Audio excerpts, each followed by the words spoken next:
আমি একটা নতুন জায়গায় এসেছি, আমার দাদার বাড়িতে। আমি আশেপাশের দৃশ্যটা একবার দেখাচ্ছি।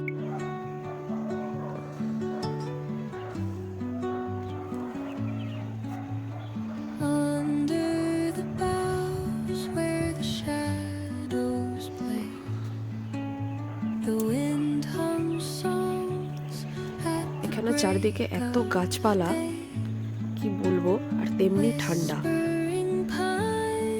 এইগুলো সব সজনে গাছ, আর এইগুলো যে বড় বড় পাতা দেখা যাচ্ছে, এগুলো হচ্ছে সব সেগুন গাছ।